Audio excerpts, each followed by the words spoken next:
There's a lot of bad information floating around in the motorcycle world. Some of it's outdated, some of it's just plain wrong, and some of it's so dumb it makes you wonder how that person's even allowed near a bike. So today we're calling it out. The myths, the lies, the internet wisdom passed down from your uncle's friend's dog walker. Welcome to Motorcycle Mentor, and these are the motorcycle myths that most people still believe. Let's start strong with this one. Bigger engines always mean faster bikes. Nope, not even close.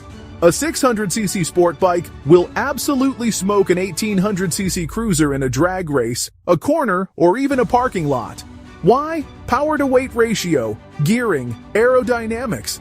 That big cruiser might sound like thunder, but it moves like molasses. Meanwhile, a lightweight sport bike revs high, corners hard, and launches like a slingshot. The only thing a bigger engine guarantees is that you'll pay more for gas and tires. Size doesn't equal speed, especially in motorcycles.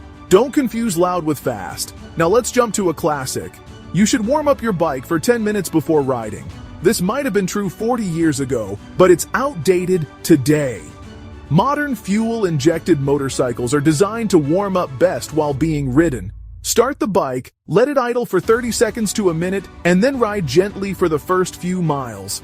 Letting your motorcycle sit there revving in the driveway is obviously the perfect way to make friends with your neighbors while simultaneously giving your engine the premium wear and tear experience it desperately craves. Here is one myth that somehow refuses to die. Full-face helmets are more dangerous than open-face because they can break your neck. That's just not true. There's no solid data showing that helmet weight increases the risk of neck injury. In fact, multiple studies have found the opposite. Riders without helmets are more likely to suffer spinal injuries in a crash. Full-face helmets are specifically designed to distribute impact forces across the shell and protect the most vulnerable parts of your head, including your jaw and face. Let's put it this way. If you ever crash and land face first, which would you rather hit the pavement with? A reinforced chin bar or your actual chin? The answer's obvious. If you're worried about neck injuries, don't be.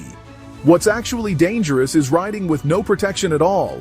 And full-face helmets protect what matters. You're not breaking your neck because your helmet's too safe.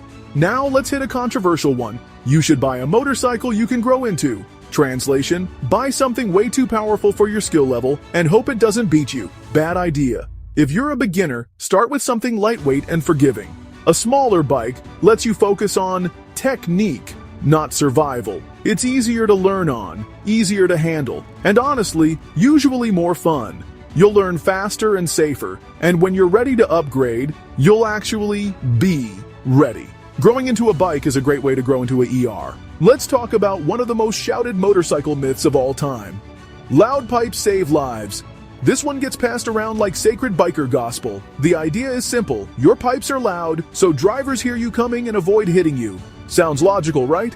Well, not really. Because here's the kicker.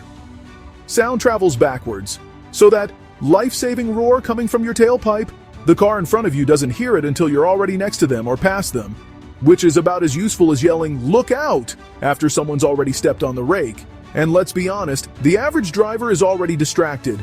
Between GPS, Spotify, drive-through fries, and whatever's happening on TikTok, they're not exactly scanning the audio horizon for the sweet rumble of your aftermarket exhaust. You could be riding a rolling thunderstorm, and they'd still cut you off while arguing with their Bluetooth. Now don't get me wrong, loud pipes feel awesome. They sound great, they turn heads, they annoy the neighbors, all part of the fun. But are they a safety device? Not really. Next up, laying down your bike will save your life. Nope, that's not a safety move. That's a crash. Back in the day when bikes had drum brakes and zero grip, maybe it made some twisted sense, but modern brakes are powerful. If you dump your bike, you're giving up control, wrecking your gear, and probably your body too. Use your brakes, stay upright, aim to avoid the crash, not slide into it with flair. Here's one for the stubborn folks. Premium gas makes your bike run better. Unless your owner's manual says premium is required, don't waste your money. Octane rating isn't about quality or performance, it's just resistance to knocking. Higher octane doesn't mean more power, it just burns differently. If your bike is tuned for regular, using premium is like feeding filet mignon to a goat. Expensive and pointless.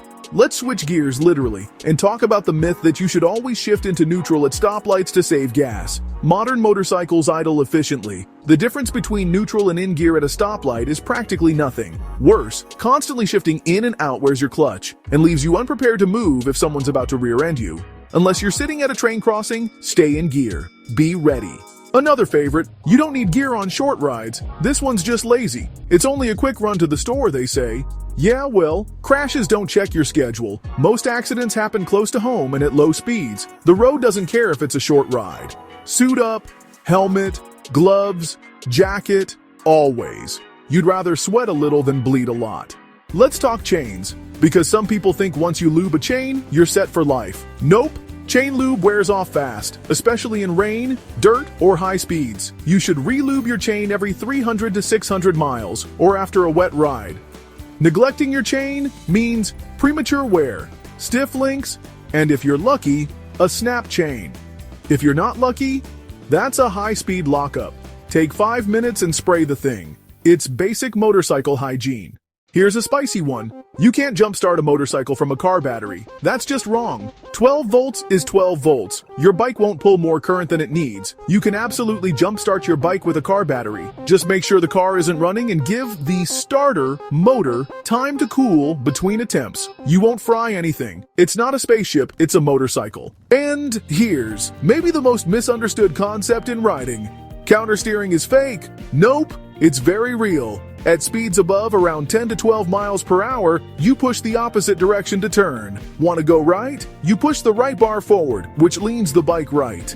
It sounds weird, but it works because of physics, gyroscopic effect, and lean angle dynamics. You don't even think about it once you've ridden for a while. It becomes second nature. But if someone tells you it's not real, odds are they've never ridden a bike faster than walking speed. Let's wrap things up with a fun one. You don't need another bike. This one usually comes from non-riders, or your wallet, or your significant other staring at you across the kitchen table with raised eyebrows. Here's the truth. You absolutely do need another bike, because the right number of motorcycles is always N+1, N being the number you currently own. One for commuting, one for weekend canyon carving, one for adventure, one for vibes. And let's not forget the project bike that doesn't run, but it will. Someday, probably. At this point, your garage isn't storage, it's a lifestyle museum. So, those are 10 of the dumbest motorcycle myths that people still believe. Some are just annoying, others can cost you big time, in money, safety, or worse. What's the dumbest motorcycle myth you've ever heard? Or maybe one you used to believe until someone set you straight? Drop it in the comments. I want to hear the best ones. If this video cleared some things up for you, do me a favor, hit that like button. And don't forget to subscribe for more no-nonsense motorcycle tips. I've got a ton more coming your way. Until next time, ride smart, ride safe, and keep the rubber side down.